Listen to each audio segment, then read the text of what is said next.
Broadcast is now starting. All attendees are in listen-only mode. Good afternoon, everyone. Thank you for joining us. My name is Chantel and I'm the Marketing Executive here at Sagittarius, and I'm going to be hosting today's webinar, which will look at how Sitecore versions 8 and 9 can tackle GDPR. I'm joined by today's presenter and CEO. Today's webinar is expected to last around an hour with some time at the end for questions, which you can enter using the questions box on your screen. Today's webinar will be recorded and we will endeavour to share this with you before the end of the week. That's everything from me. Over to you, Paul. Thank you, Chantel. Good afternoon, everybody. Welcome to all of you who do or don't know me. I thought I'd just quickly start to let you know who I am if you don't know me. So my name is Paul Stephen. I'm the CEO at Sagittarius. I've been working in digital marketing for over 20 years. I've now worked out, which is depressing for me, but and obviously I head up the agency here in Ashford and London and Ukraine and Sri Lanka. As an agency, this is a detailed overview of the agency, but really we focus on digital marketing that drives results and building apps. And that's why about 3 years ago, when I learned about GDPR, I was like, hey, what is this? This sounds scary. This sounds like something I need to know a bit about. Otherwise, it sounds like it's going to come along and rock our world as being an agency who specializes in a lot of data-driven marketing. So, you know, that would affect a lot of the services that we provide, because we're using data to affect our marketing strategy, to affect personalization, segmentation, all those sorts of things. So I wanted to know more. And then I was actually offered the opportunity to join a panel to advise the ICO on the wording of the GDPR. So the ICO put together a panel of industry experts, which we called the Data Governance Forum. It was headed up by the Advertising Association. And various important trade associations, large corporates, etc., who deal with a lot of data, were invited to join this panel. And being another one in the bottom right-hand corner is a trade association for digital agencies. And so I was the representative from BEMA who went along every month. We were given the latest wording of GDPR, and we were able to feed back to the ICO what we thought was good about it, what was not workable, etc., etc. So that's just a quick overview of my journey with GDPR. It's obviously very much part of their daily lives now, but it just makes you understand why I probably know a little bit more about GDPR than the average CEO of a digital marketing agency.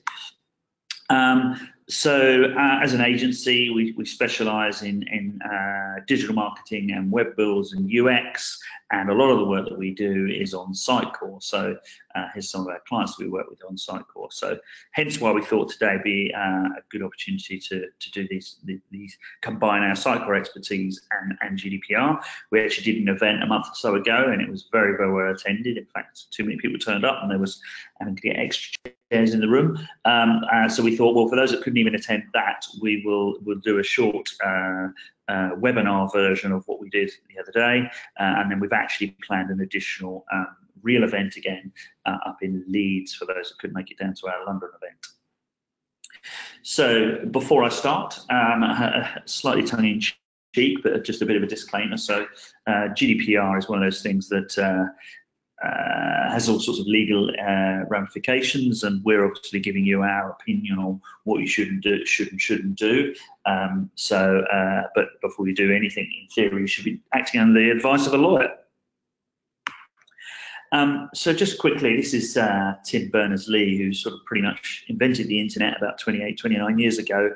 And his idea was that, you know, this amazing thing where everybody could share everything that they have. There was no sort of barriers. Nobody kind of really owned it. And that was sort of freedom and for all of humanity. But the reality is, what's kind of happened is over that period of time, we've lost control of our own personal data. And that's what GDPR is here to help us with. Today's presentation, by the way, well, the event we did the other day was 2 hours. I've tried to condense this version down today, so I'm not going to talk too much about what is GDPR, because I'm assuming most of you know some of the key headlines. But So this building here, this is actually the European Court of Human Rights in Strasbourg. And the reason I put it up there really is that really GDPR it's obviously a regulation, but it's really coming out of our human rights, really.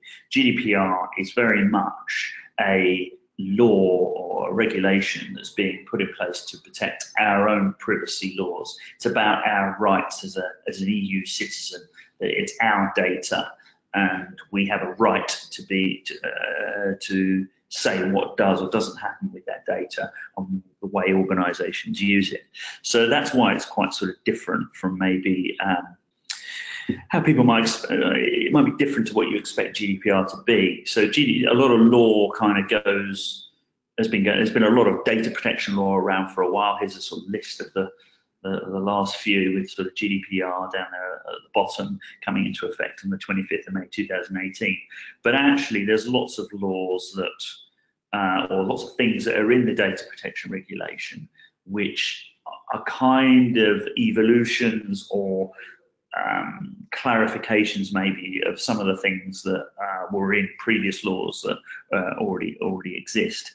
So it isn't exactly revolution in some ways. It is a bit of an evolution and a clarification. So, however, it is quite far-reaching and can have quite a lot of impact. So, key difference is it makes clear that the data subject owns any data which describes or identifies them. So it's your data. So you have the right to determine how it's used, and you can check it, see it, withdraw it, that sort of thing. And it's also clarifying that anybody who handles that data, doesn't matter if you're running the software or if you're the person processing that data, that you are responsible to look after it. That forms this sort of triangle, as I'm calling it here, where you've got the individual, the EU citizen who this affects. So that's the person whose data we're talking about. You've got the controller, so this is the person who's actually manipulating that data. It's your database, for example. And the processor is the person or the software or the person who writes the software who's actually processing that information. So particularly the controller and processor have a symbiotic relationship, obviously. But from GDPR's perspective, you're both joint and severally liable for enforcing, making sure you're GDPR compliant, and the individual has that right over both of you. Now, a lot of the advice that we are giving as an agency, and most of the advice that is being given by anybody who talks about GDPR, doesn't know if they're a lawyer or an agency, is really following guidance from the ICO, and the ICO, the website address is at the bottom now, ico.org.uk. They've got lots of bits of their website which is talking about advice on GDPR. A lot of the other advice is coming from other people's interpretation of GDPR, because GDPR is a bunch of regulations which are quite broad and not very explicit in every way, not always that explicit. So at the moment we're having to take a clause in the regulation and interpret that for how it would affect our website or our marketing campaign or whatever. There are some key areas that ICO have highlighted, these sort of 12 that you really need to be focusing on, but I'm just going to focus on these ones I've highlighted here today, really, because they tend to affect marketers.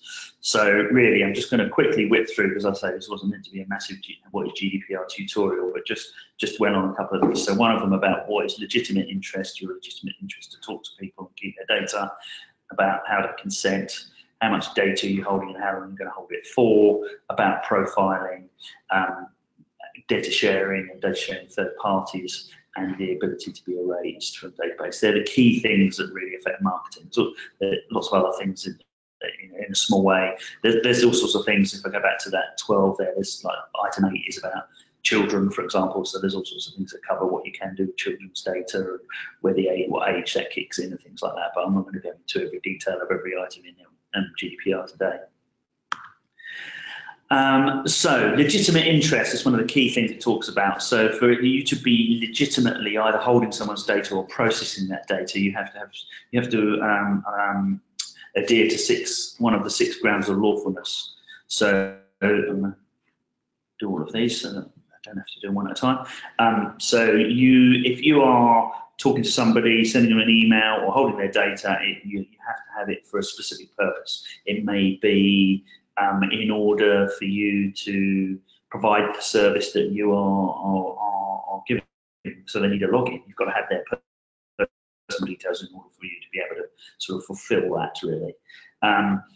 As a controller of the data, I may have a legitimate interest. It may be, I know, for example, if I was a company that held databases of people's details that have been collected, then that's my legitimate interest. It's my business model to hold those people's details. Contractual necessity. So if you've bought something from me, I need your details so that I can send you the invoice, send you the item you just bought, for example. So it's essential in fulfilment of the service I provide to you. It may be, next one, control bound by legal obligations. So there may be a legal reason that you have to keep people's personal information. So something like a telecoms company might have to keep data about a person for so many years, so they've got so that can be audited at a later date, for example. That sort of some of these overlap a bit, really. Vital interests is a bit like the legitimate interests one, really, but because if that data is part of the asset of your business, for example, then that would be vital that you have to keep it. And public interest, official duty, kind of overlaps with the legal obligation one a bit, really. And certainly in the travel sector, where we do a lot of work, there'll be things like, if you've got actor bonding, for example, you have to keep hold of passenger details for 3 years, etc. So you've got an audit of everybody who travelled with you, for example. So when you're looking at why have you got someone's details, then you have to tick one of these boxes at least. And something like opting into a newsletter is consent for a specific purpose, for example. So when it comes to looking at things like privacy notices and people opting in, it's got to be one of those 6 grounds, and they've got to be giving that consent freely. It's got to be fairly specific. They've got to understand what they're letting themselves in for. So the actual word, and I've tried to avoid this, but the wording in the GDPR is that the consent should be presented in a manner which is clearly distinguishable from other matters. It is intelligible in an easily accessible form and using clear and plain language. So, and then there's another bit here that utmost account shall be taken where it's clear whether the performance of a contract is conditional consent to the processing of the personal data is not necessary for the performance of that contract. So these are the sort of clauses then we then have to kind of interpret and say, okay, what does that mean from my side? So before I go into how people might consent going forward, and we'll show you some examples of that, the question I get asked every time, so I thought I'd sort of try and kill this really, is that lots of people have got data, lots of people have already opted in to things in the past, and all of us at the moment, I feel like every time I turn my email on, I've got another one in my inbox anyway, and people asking me to re-consent so they can send me their, continue to talk to me. Now, what this clause is saying here is that basically if you asked somebody recently, since that 95 directive, that did they tick a box that says, yes, you can send me emails or send me a newsletter, for example, and all you want to do is still send them a newsletter, then basically you don't have to ask them again. You asked them that, they did, you made it clear what they were opting into. They did that by ticking a box, not the whole soft opt-in by you have to tick it to stop getting the newsletter, for example. If people have given you permission and consented to doing whatever you're still going to do, you may not need to do it again.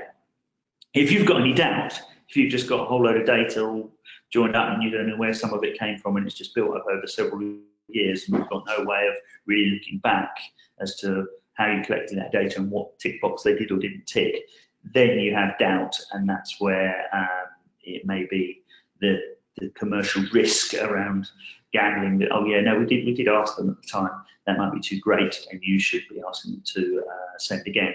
Equally, it might not be a whole database, so we've certainly got clients where they've got certain chunks of their database, they know exactly how they got there, they know that they did consent, so we don't need to ask them again.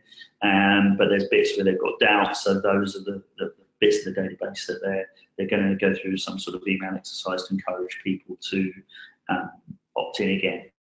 But I will sort of say the ones that are doing that, where they're asking people to opt in again, they're getting very low response rates, low people, sort of 6%, for example, as are saying, yes, I'll opt me back in. So obviously it's always going to be down to the customers and the quality of your data, but I wouldn't expect high response rates from that, just as you wouldn't from any other emailer, really. So it is worrying if large amounts of your database are not, you can't audit it. Maybe you want to make more effort to try and find out where that data came from, if that means, because if you're going to lose the other 94% of your data, that could be quite costly to you as a business. So that's with existing stuff. So in terms of where we go from here, consent is one of those things that we need to make it absolutely obvious what people are doing, what are opting into. And the advice from the ICO is that we unbundle that, we slice it up, rather than say, yes, you can talk to me about anything you like as one tick box. You want to divide it up. So they call this unbundling. So an example of that is like here on Sainsbury's site, where you've got one tick box to say, yes, I accept the terms and conditions, but separately from that, you've got very clearly what the contact permission is. Yes, I'd like to know, but it's quite opened out, really quite clear. Take another example here, Age UK, for example. So here they're unbundling it to the extent of that it's not just a yes or a no, it's yes to particular types of communication. Another example here is something that is affecting some of our clients, is not just what they're signing up for, it's who they're signing up with. So someone like Waitrose, which is part of John Lewis Group, and then you've got things like John Lewis Financial Services. You can't just have them sign up with one of your brands and assume that then it's okay to talk to them from any of the other brands that might be in the group that you are part of. The same goes for privacy. So we've tried to make it nice and clear on those things what they're opting into. But when it comes to privacy notices, usually all of us have little, whenever we go to anything to consent, there's usually a terms and conditions, and you can click there and go off and read it if you like.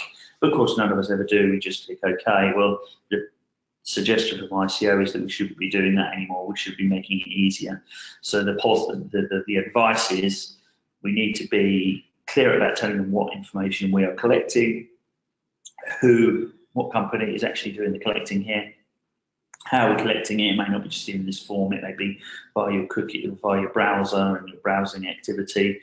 Why are we collecting that? What are we going to do with it? Who are we going to share it with? What would be the process of you withdrawing consent or withdrawing that information from us completely?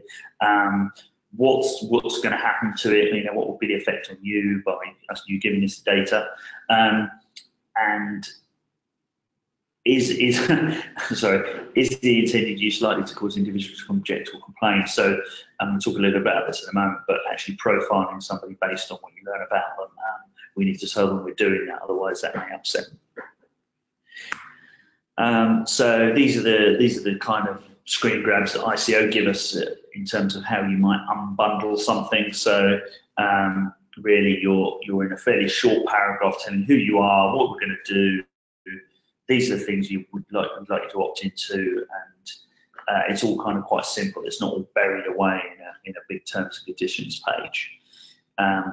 Equally, they're saying, well, maybe you build it up in layers. So maybe we'll have a short paragraph here that says how we're going to use this information from you, but then we've got a link off to a sort of further information. So that's a kind of an interesting idea, rather than give, there's a lot of detail in what data we collect and what we're going to do with you, which probably does need to be explained in detail, but I can give you the headlines quite quickly, and therefore you can opt in, or if you want to know the detail, you have that choice.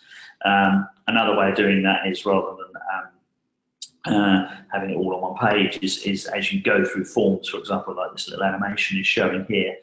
As you go through each field on the page, you can perhaps explain to them why we're collecting this email address or this phone number or whatever as they go. which is a much more intuitive way. Ultimately, this stuff is here to encourage people to give you information, because if you're burying it away, then they've got excuses not to tick yes. Here's another example just of that same approach, really just using little bubbles coming off the side, so why you're collecting it and what you're going to do with it. So one of the examples we are working on ourselves at the moment, and this is just a sort of a mock-up here, is, so for example, on our website, on our mobile version, we've got a very simple little enter your email address field at the bottom of the page. But now when you click on that, that'll open out and then be able to give you all the sort of choices about what you can opt into without having to sort of have that all in the page. So again, we're looking at ways for all of our clients now how we can dynamically change forms so that they work on their page without having to completely redesign the website. So for example, on the desktop version of this, if you click on the little sign up form at the bottom of our website, what will happen is a sort of a whole screen will just sort of slide over the top of whatever page you're on, so you don't have to go off to another page to do that. But it then gives us the screen's real estate to be able to create something that's a little nicer experience.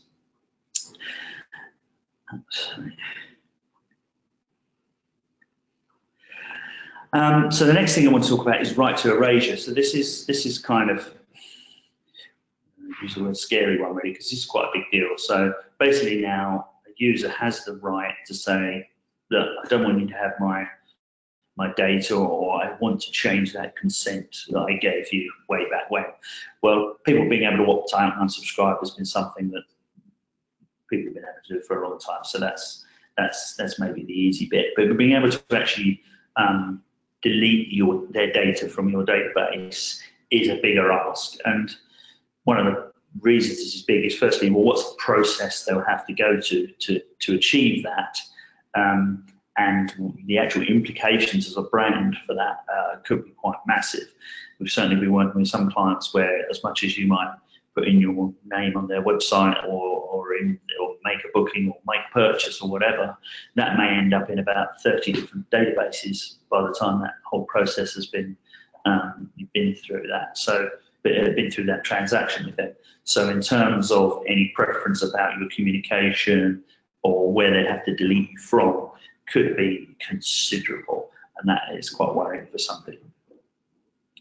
And when we're talking about delete, what are we actually saying? What do you have to delete? So what we're actually talking about is you have to delete their personal identity. It's their data. Now, when it comes to the data of, well, okay, a person came onto the website, they bought X, and I've got all this data in my database that links to their transaction, their shopping basket, and those sort of things, then I can't just delete you, because I need a record of that purchase having been made on that day, and what the product was, and the amount. Just deleting people out of a database would break most databases anyway. So what we're talking about is really maybe anonymizing that transaction and anonymizing the person. So it's just a matter of removing their personal identity. So you've got to find all the places where that is. Potentially, if you think about it, that could mean even your backups of your data, because, for example, if you delete them out of the database and then you have a problem you have to restore from your backup, then your backup is going to overwrite it and then they'll be back in your database again. So that's something to worry about as well. You've got to worry about, well, should I be deleting this from a third party? I mean, let's assume then someone's opted in or bought something from you, and you obviously have to share that data with a partner, a third party, to fulfill the product or delivery or something like that. Then obviously if they're asking you to delete from your database, then does that imply that you're going to ask all the third parties to delete from their database as well, or is that a separate process that they might have to go through? Just thinking outside the box here as well, when it comes to third parties, it might be you're using their data to run RSA or lookalike campaigns in Facebook or forums or other things as well. So, where a customer of yours database goes, you need to make sure you're deleting it from all the places that you have it. Automated profiling is another thing that is in GDPR. So, individuals have the right not to be subject to a decision when it is based on an automated processing and it produces a legal effect of similarly significant effect on the individual. So you must ensure that individuals are able to obtain human intervention, express their point of view, and obtain an explanation of the decision and challenge it. So what does this really kind of mean? Is that I can't be changing how I deal with somebody or changing, in the context of the website. If I want to personalize that web page, for example, I can personalize it. I can sort of say, okay, we're going to come into this website from the US, so therefore I'm going to give you dollar pricing.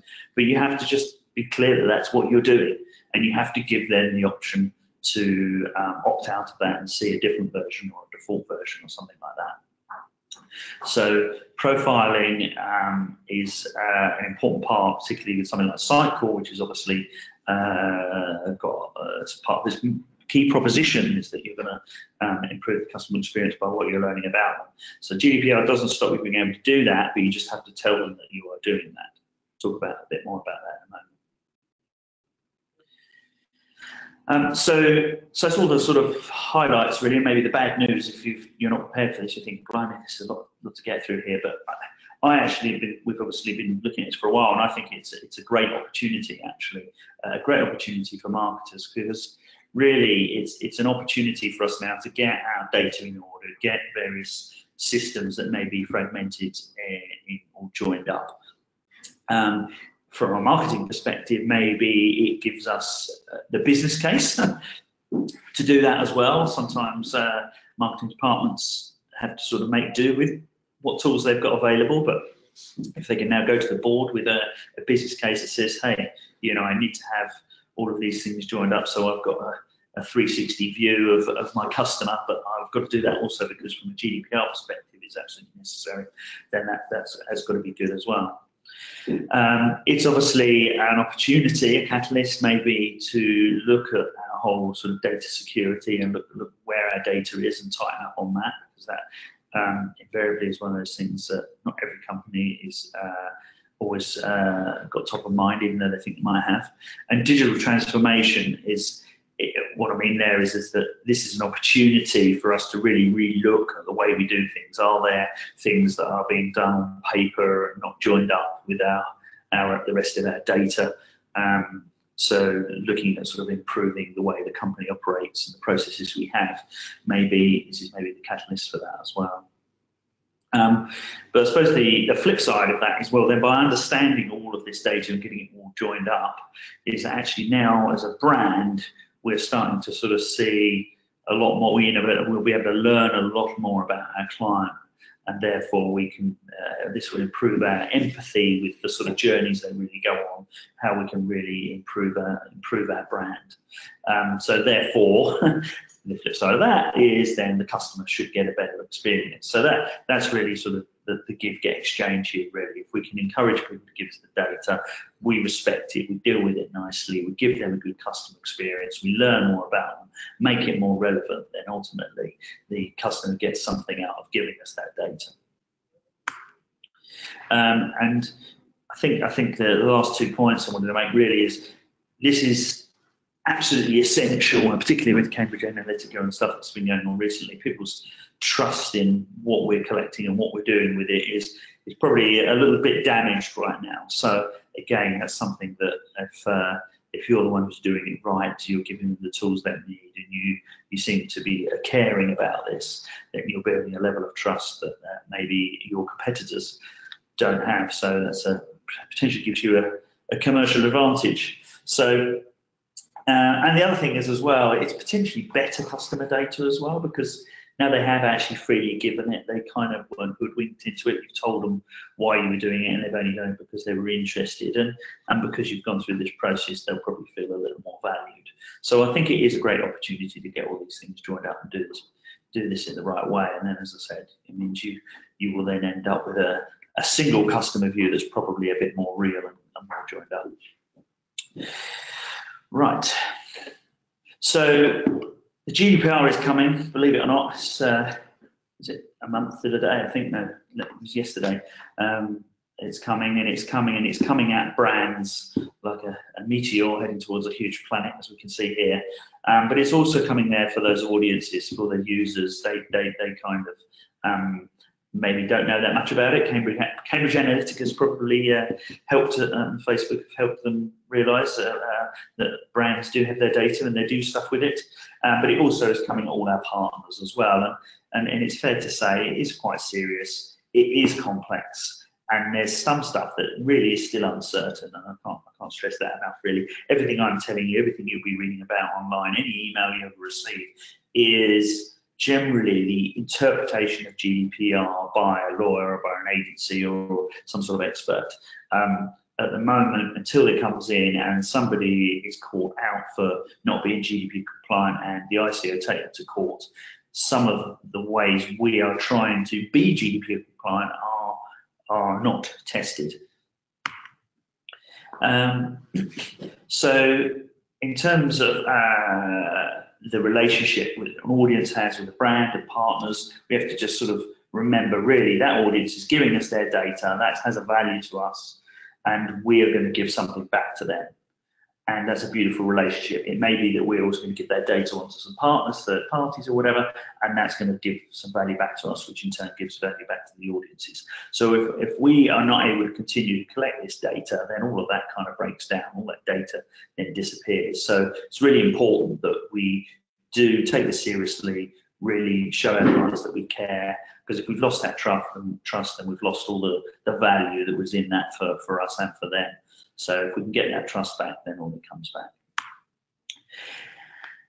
One of the other challenges we have as an agency, we find, is trying to get everybody on board, because really this is not a marketer's problem, it's not an IT person's problem, this is the company's whole problem. So it's really, really important that this is at a board level, at the senior level, the owner level, absolutely kind of embraced and supported, because it's not just a problem for the IT department or marketing department. And they've got to go on a little journey now, if you're not on it already, really, where they need to be conducting an audit. I'm going to talk a little bit about that in a moment, and go on a whole journey to a point where they are eventually compliant. They've also, outside the sort of world of your brand, and all of your partners are probably going on that same sort of journey. So as a whatever you sell or anybody you deal with, just got to make sure that they are GDPR compliant as well. And then, particularly with large organisations, that might even go further. You may have other sort of global, regional, or local differences that may affect it. So there's a massive world, really, to be GDPR compliant. You've got to look at universe, and that's why we use these planets here, really. And I didn't have time I didn't have sort of space to put this one on the other slide, but really you've also then got to think about not just the organisations you deal with, but the technologies you deal with, the platforms that you use, of which Sitecore is one of those. Those in turn have all got to be GDPR compliant as well. So the journey for you is, okay, well, what have we got? What system do we use? What are our partners? What data are we holding? What are we going to build a plan? Okay, which ones can we?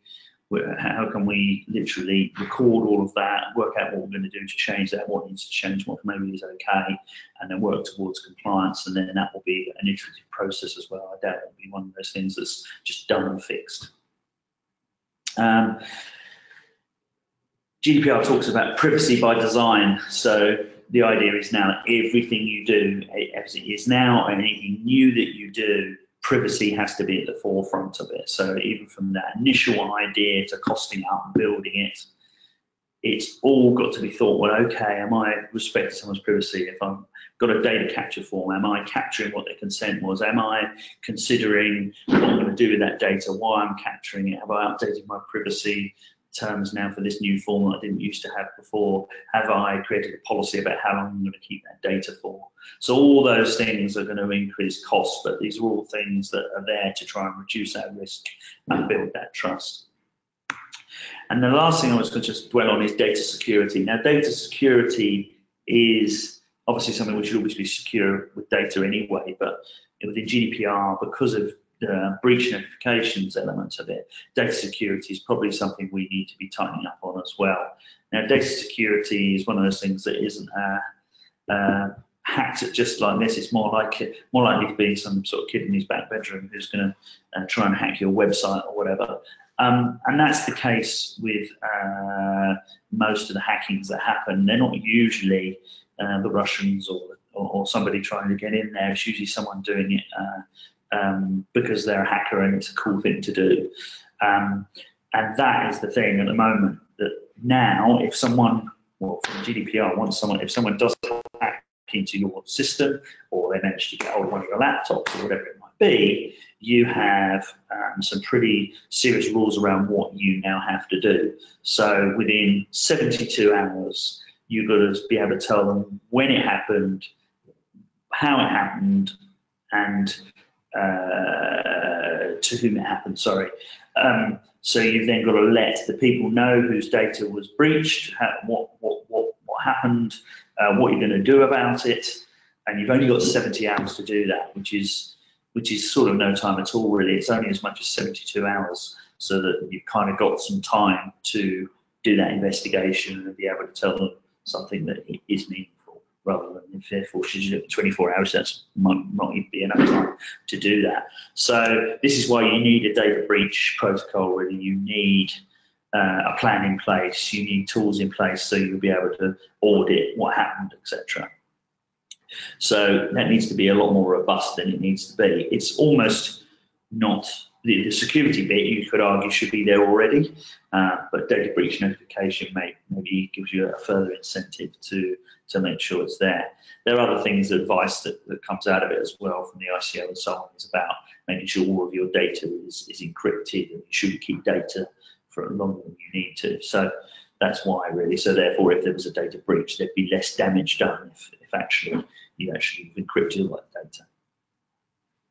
And the true cost of obviously that data breach, now, not as a GDPR or a data breach, could be heavily fined by the ICO, but I think the true cost is really the negative PR for the brand.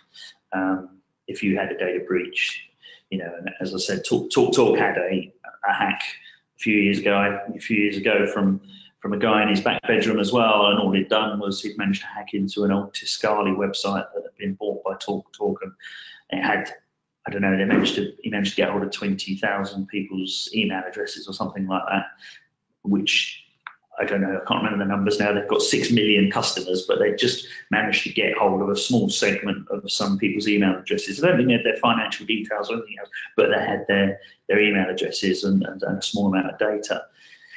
Yet the headline doesn't matter. It doesn't matter, does it? The headline is TalkTalk's been hacked, and they've got customer data, and the sort of the financial impact and the way that impacts on the brand, reflects on the brand, is far more costly probably than any fine that the ICO might imply for you not being GDPR compliant. So in terms of how that might affect, there's all sorts of places you need to look. Your whole server infrastructure, both the website and anything internally, the software that you use, has it been updated so you can be GDPR compliant? You might be looking at your Wi-Fi. I mean, it goes on and on, but I won't kind of dwell too much on that now. One of the things I mentioned about was trying to make sure privacy by design is being applied all the way along. There is a document on the ICO, we'll send a link to it to any of you who have attended today, which is giving you some sort of guidance on the sort of audit you should be doing, A, at the beginning, or B, on any new sort of thing, to just make sure you're considering someone's privacy. There's lots of clauses to it, but I won't go through them now in the interest of time, because I can see we're already 40 minutes in. So this also reaches out to other stuff like to do with hosting, personnel files, classic thing. I mean, we've been through it in our offices as well. If you've got an old CV of someone you interviewed 3 months ago sitting on your desktop, then why have you still got it? Get rid of it. If your laptop went missing, then that's someone's personal data in the public domain. So there are all sorts of areas of GDPR impacts, but I'm going to sort of now move on a bit, I think, to some stuff more to do with websites and Sitecore. So in terms of what your next steps are, if you haven't done this already, as you can see, this is very far-reaching GDPR, so you should be assembling a team. It won't be one person's job generally in a big organisation, but yet somebody does need to own it. Someone needs to be the data protection officer, somebody needs to own GDPR organisation. Even if you're a fairly small organisation or a massive organisation, someone's got to take ownership. You can't assume, like everything, a responsibility is very difficult to share. Somebody needs to take ownership. But the important part is you need the tools to be able to do this, and that's really what I'm going to come on to now, which is how do we tackle GDPR from a Sitecore perspective. I realise there's one or two of you on the call who are not necessarily using Sitecore, so this might not be as relevant to you, but I'm going to talk about Sitecore specifically. I'm going to talk about this in the context of Sitecore. So I'm going to go through sort of 7 sort of highlights really. So in terms of first stage, data analysis. So what data do you have? What are we collecting at the moment? What personal identifier information is actually being captured on the website or entered into our CRM? What have we actually got? You need to do that as a bit of an audit. That may be you also, personal identifiable information is anything that helps you identify that person. So normally there'll be name, email, address, and so on, or address. But are you actually also capturing other things? I mean, for example, some of our travel clients will be capturing their passport number. So it's like uber personal information, really. So really doing an audit of what information you have about people in all the different databases and things that you have. So you've got to decide what you've got, where are you storing it, what are you doing it, where, who's got access to that data and is processing it, and are you sharing it with third parties? So that's the first stage, is a very full audit for you to be able to have a full understanding of what your GDPR problem is, if you like, really. Then when you look at that data, then looking at, well, why have we got that data? Should we be getting rid of it? If it's data that's 5 years old, or we haven't had a conversation with them for X, we've got no legitimate reason to hold on to it, then we should be getting rid of it. There's obviously, you've got this challenge of looking at, have I got a legitimate reason to hold on to it, even if I've not spoken to them for 3 years, if I'm legally bound to keep hold of it? And then you've got to make sure you keep those things in mind too. The other area we're doing with some of our clients is, rather than actually deleting that data, is anonymizing it. So for example, as I said earlier, if you've got customer details that are linked to a bunch of transactions and orders and things like that, well, okay, yeah, maybe you don't need their personal information anymore, but you do need a record that customer 123 did buy something on that day. So that might be the way to do it. And so you maybe have to look at what your sort of unique identifier is. In Sitecore world, there is a unique ID for a user that could be used. Another part of GDPR is just making sure you've got a record of what you did. So you can't just, if on a form, for example, someone's opted in to receiving certain information, or they're giving you consent to do something, you can't just, you need to keep a record of that. You need to have a field in your database saying they tick this box on this date. So that needs to be a sort of an action to actually record, rather than just having them in a database and saying, oh no, all the ones in that database did that action. You need to actually record that. I'm not saying you have to record every individual transaction they do. And if you've got changes happening to your website, or you're making changes to privacy, or you've had a right to be forgotten request come in, you just need to be keeping a record of what you did. And that, that doesn't need to be anything more complicated than a simple spreadsheet, but you need to be keeping a record of what you're doing. So the obvious one is you do need to update your security policies and privacy policies on the website, which is pretty much a summary of the last 1 or 2, 3 things I've just talked about. This is what data we're collecting about you, this is what we're doing with it, and this is why we do it, and this is what's in it for you. That stuff has all got to be in your privacy policies. And then obviously that then feeds into your sort of privacy by design and privacy by default for everything else that you do going forward.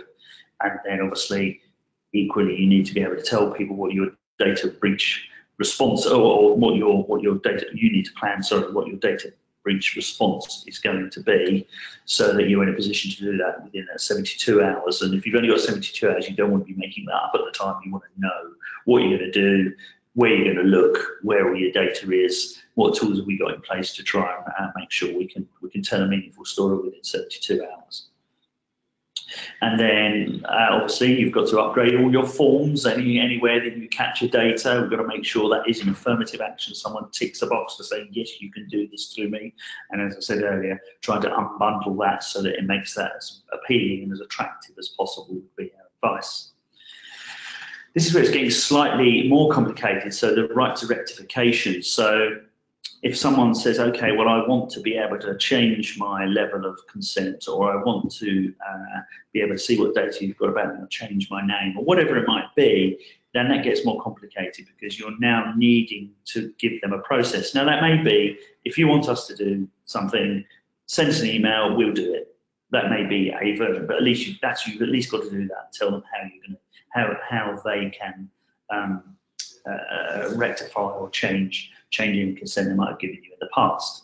But invariably, we're now having to look at things like preferences, forms, or preference area, so someone can come in, see what they've got, make changes to that updates, and then that goes through and updates other systems like CRMs, for example. It gets quite complicated as well, because if you want somebody to be able to come in and modify the data you hold about them, you need to be sure it is them. So again, it's one of those things where now people have to come in, they say, I want to edit my data. That will then send them an email, which then gives them a time limited sort of 1 hour link, which they can click on. That takes them back to the website where they can change their data. So those are some of the ways we're addressing with our clients. So all of that stuff can be done. It's kind of normal programming, more stuff we can use Sitecore's web form for marketers to create forms that do that sort of stuff. In terms of the automated processing and profiling bit I was talking about earlier, so again, if someone's coming to the website and you're personalising the experience that they get based on what you're learning about them or the geo-IP they're coming in from, for example, you can do that. GDPR doesn't stop you doing it, but you just need to make it clear and transparent that that's what you're doing. It obviously needs to be explained in your privacy statements, and you kind of need to give them some way of choosing. They need to be able to go, no, I don't want you to process me like that, because that's my choice. That's their right now under GDPR.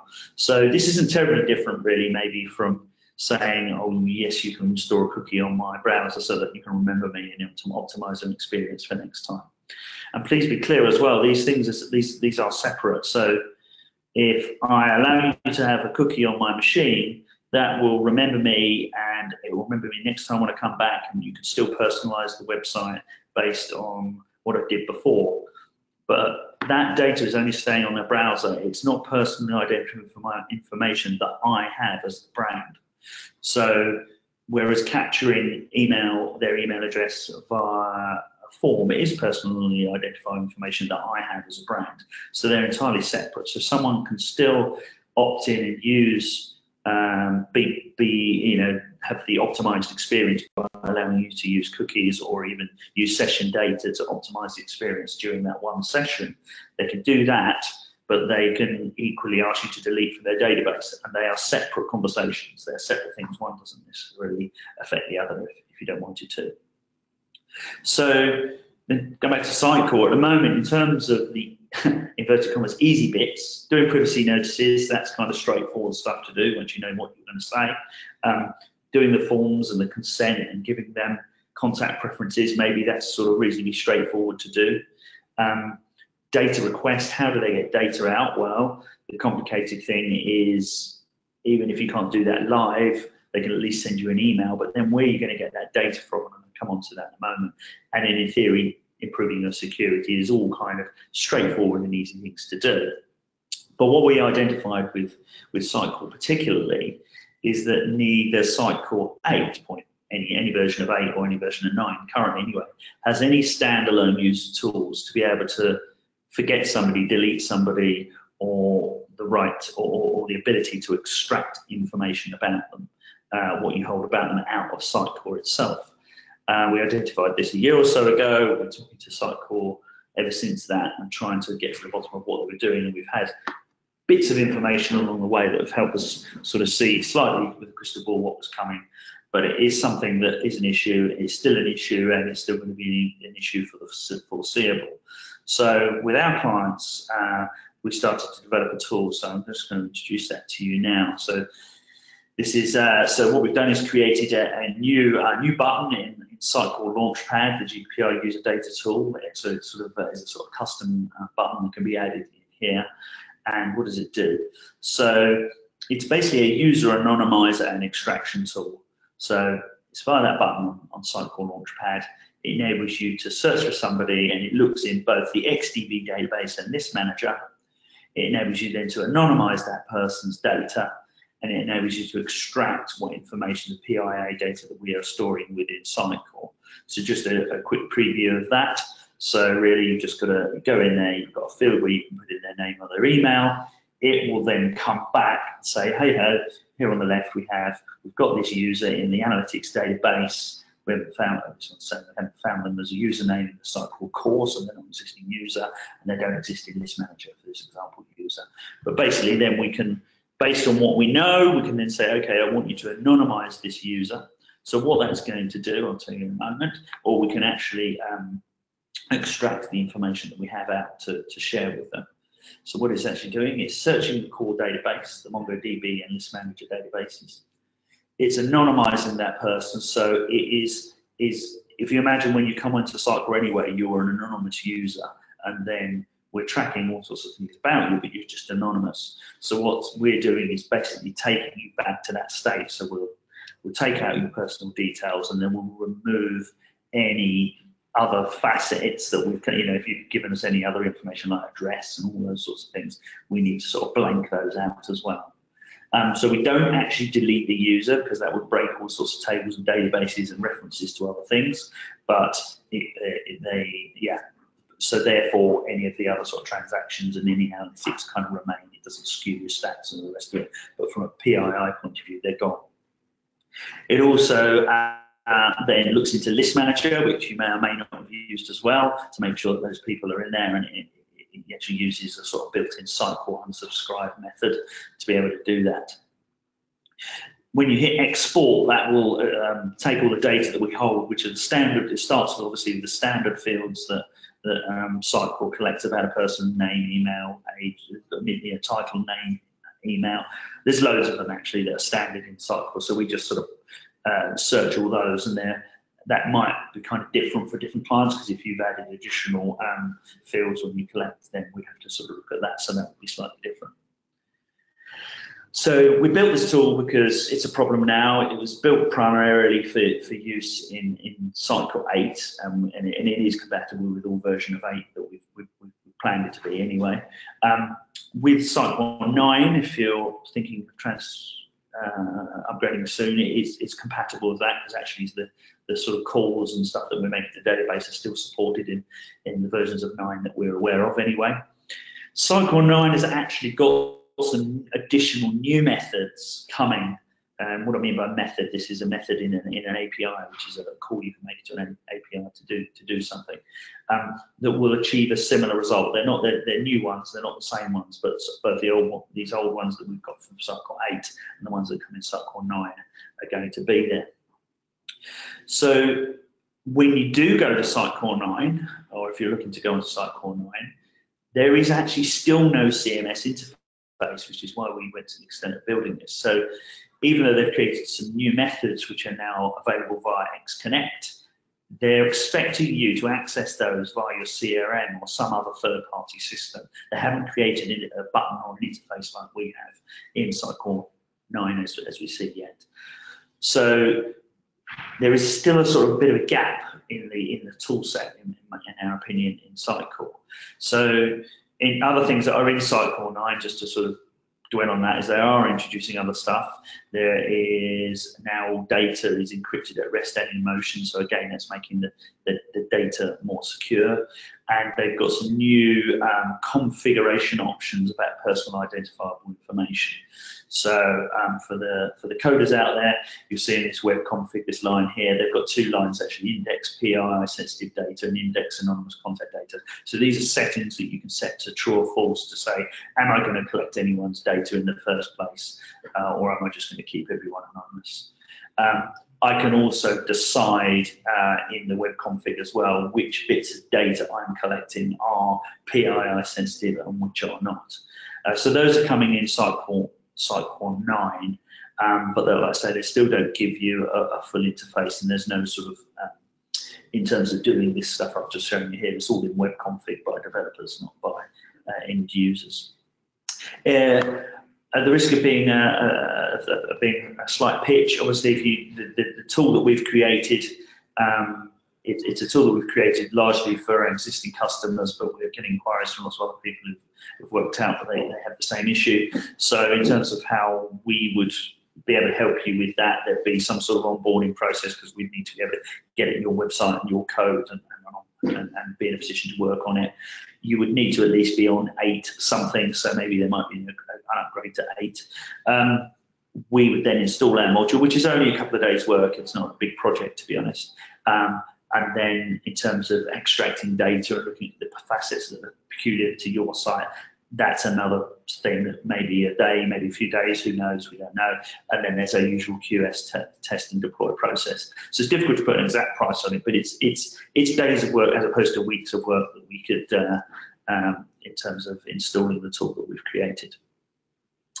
So that pretty much brings me to the end, almost on time, I think, of my main session. Hopefully I've given you enough to know what's important to know from a marketing point of view for GDPR, and then maybe how you might be able to use Sitecore to help you with it.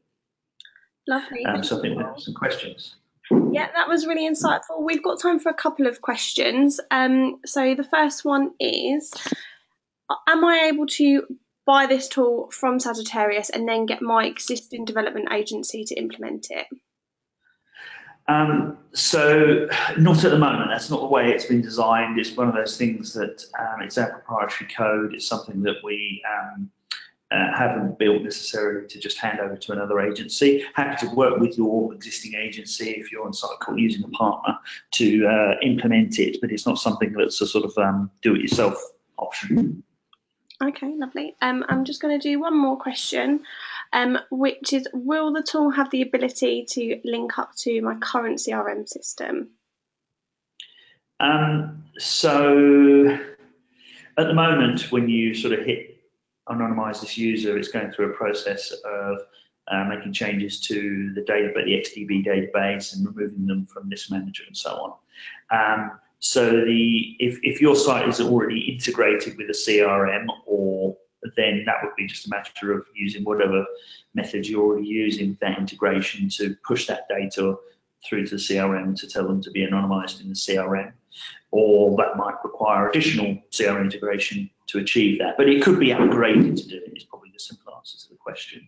But at the moment, it's just focused on making sure you can do what you need to do in Sitecore. Lovely, thank you. I know there are a couple of other questions, and if you do have any questions, please feel free to email myself or Paul, and we will get back to you. That is everything we have time for today. Just a little reminder in line with GDPR, if you have opted out of receiving our future marketing communications, we will be unable to send you any invites to future events and webinars, but we will send you the follow-up email from today in which we'll highlight your preference. Any changes to this can be taken through hello@sagittarius.agency. But other than that, that is everything. So thank you very much, Paul.